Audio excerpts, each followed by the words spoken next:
Vamos começar falando sobre essa decisão do André Mendonça. Isso é muito importante e interessante a gente analisar. O ministro do STF autorizou que a Polícia Federal retome o fluxo ordinário, foi o que ele colocou, das apurações do Banco Master e volte a acessar normalmente os materiais que foram apreendidos nas investigações.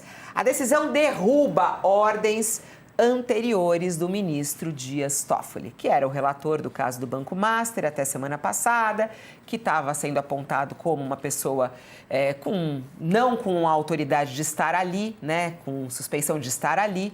Toffoli tinha determinado que as provas obtidas pela Polícia Federal na operação Compliance Zero ficassem lacradas no Supremo Tribunal Federal. Depois o ministro enviou material para a Procuradoria-Geral da República e indicou os peritos que poderiam acessar as informações. Essas eram decisões de Dias Toffoli. Com a revisão dos procedimentos, André Mendonça também autorizou que os depoimentos de investigados sejam conduzidos nas dependências da Polícia Federal e não mais no Supremo Tribunal Federal. Ou seja, dando mais poder à PF nesse caso do Banco Master.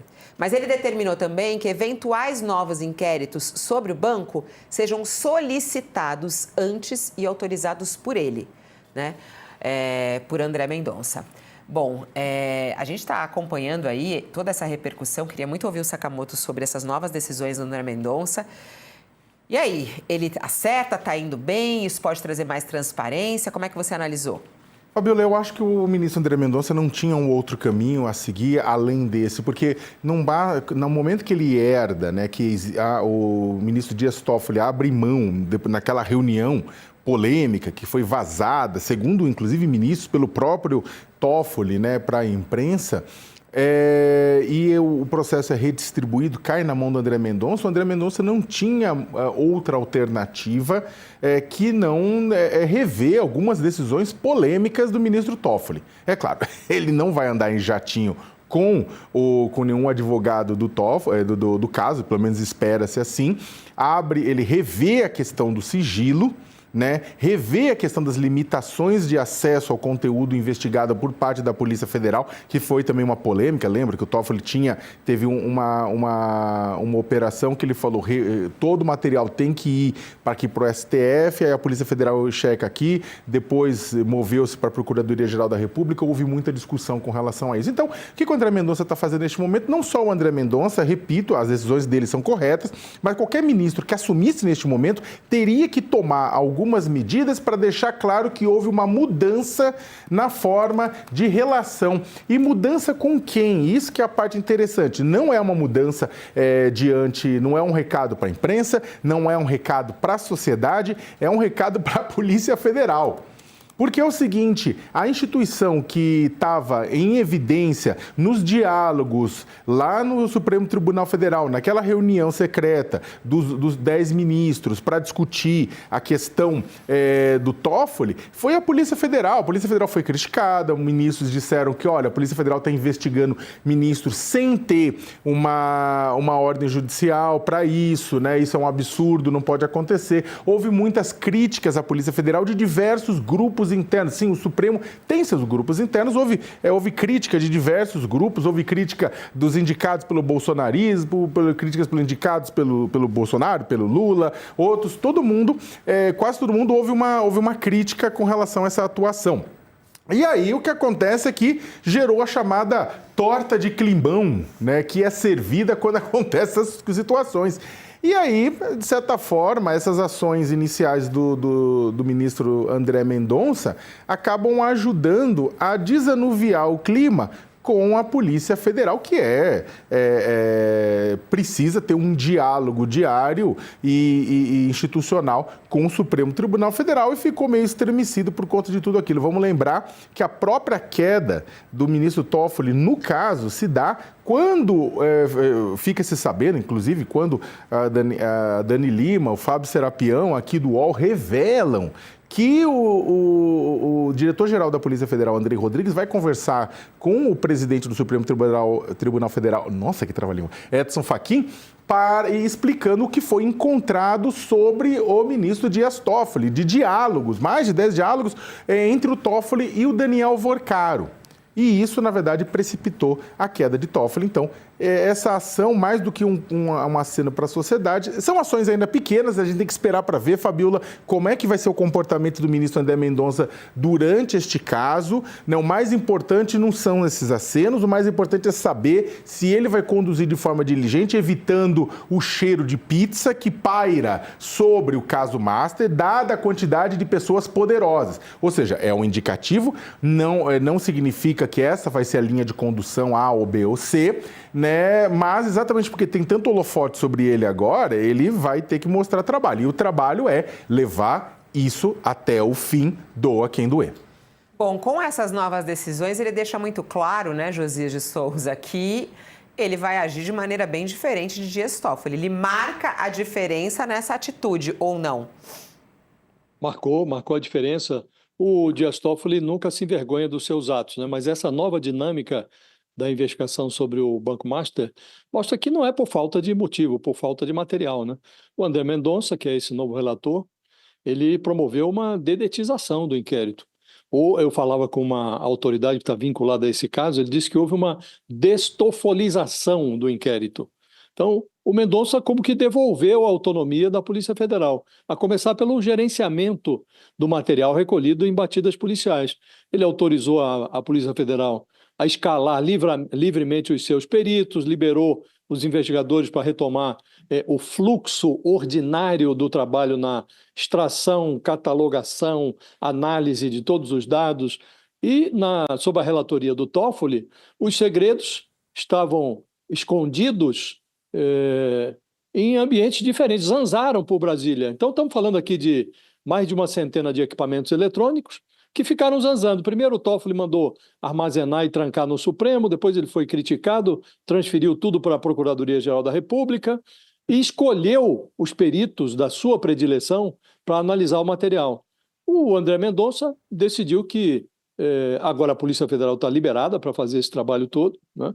E ele liberou também os investigadores para colher depoimentos de testemunhas, de investigados, na própria Polícia Federal, e não no Supremo, como fazia questão de impor o Dias Toffoli.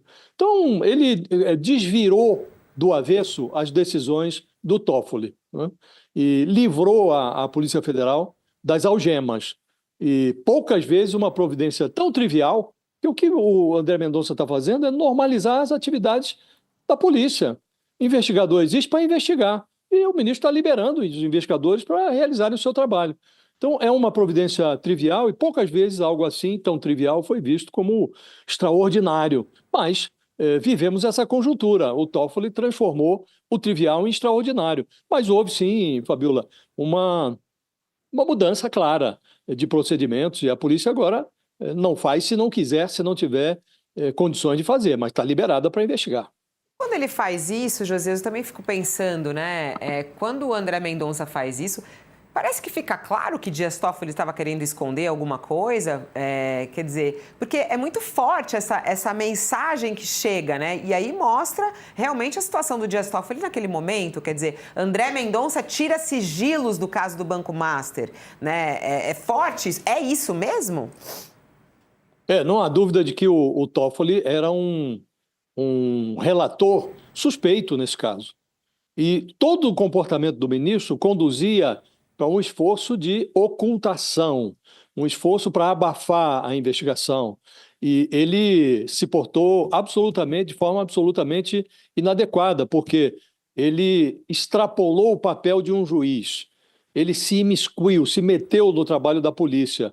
E assim como o Supremo considerou inadequado lá atrás, na Lava Jato, que o então juiz Sérgio Moro interferisse no trabalho da Procuradoria, insinuando que investigações deveriam ser feitas, que procedimentos deveriam ser adotados, também aqui não é concebível que o Supremo considere natural que um juiz interfira, defina quais são os depoimentos, estipule acariações antes mesmo de que os investigados sejam ouvidos. Não havia nenhuma dúvida ou contradição a ser esclarecida, tranque os dados no Supremo, depois manda para a Procuradoria, impõe os seus peritos prediletos. Isso não é comportamento de juiz, não é, Fabíola? E depois de tudo que foi descoberto sobre o que o Toffoli fez nos verões passados, ele teve que admitir que é mesmo empresário, que é sócio mesmo da empresa que vendeu um pedaço do resort Taiaiá para um fundo do Master, fez negócios com o cunhado do Daniel Vorcaro. Então, um personagem assim não podia continuar nesse inquérito.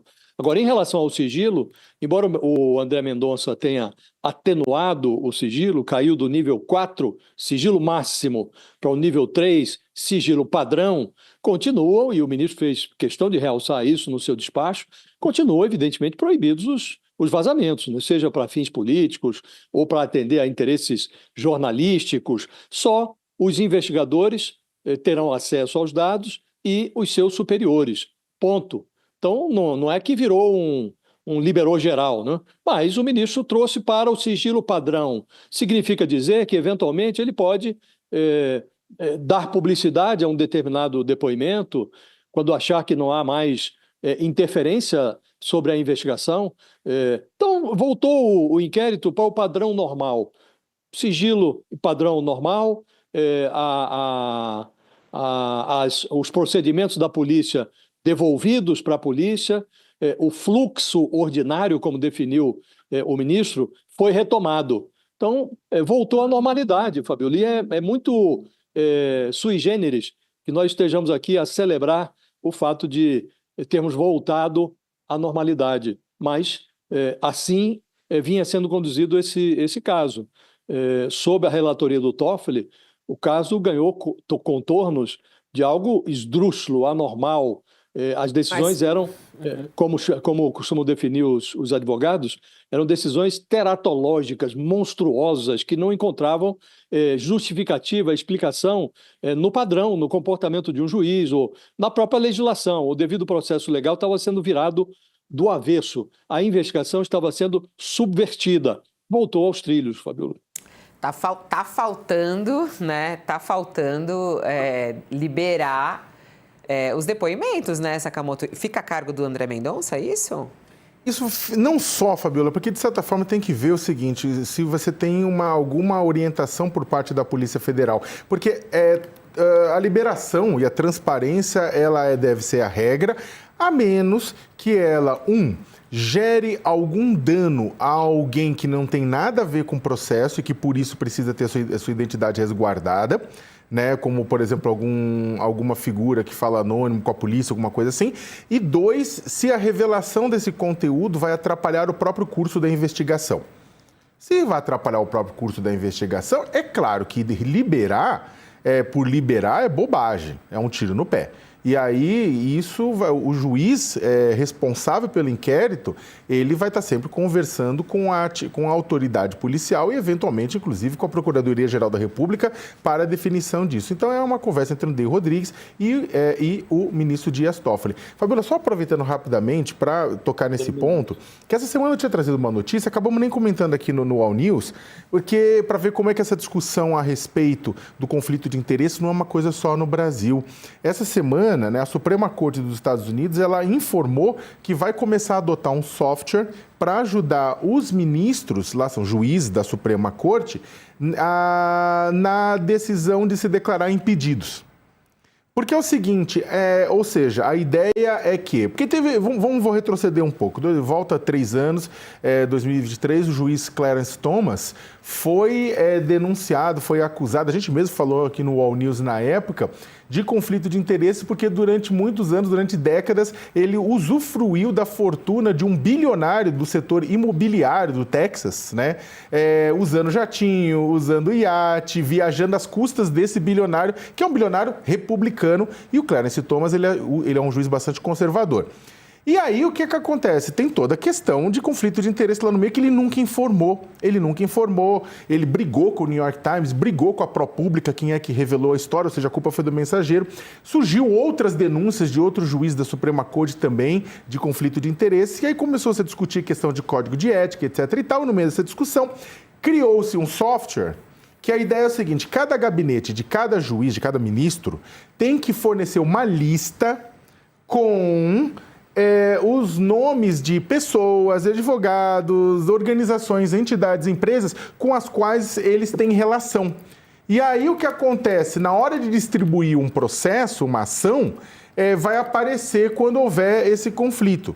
No final das contas, pelo que o pessoal estava interpretando, eu falei com alguns amigos lá dos Estados Unidos, no final das contas a palavra final ainda será do ministro do Supremo de lá, do juiz do Supremo de lá, tal como é hoje. A palavra final é dele. Se ele disser quero, não tem conflito de interesse, não vai ter, inclusive que nem no Brasil, que o pleno poderia derrubar e não derruba na prática.